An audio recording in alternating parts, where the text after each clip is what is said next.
Public Health Week is an opportunity for communities to celebrate the work of public health, as well as work together to ensure and support health for all. This year, Public Health Week has been celebrated April 1st through the 7th. All of us have a role. There are simple steps that we can all take individually that builds towards improving the health of our community. And then there are other activities that organizations are best suited to do.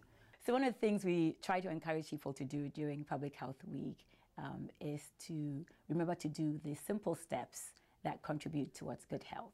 Things like covering of coughs and sneezes, things like proper hand washing, exercising, healthy diets, saying no to tobacco, for example, things like making sure that you're up to date on your vaccinations.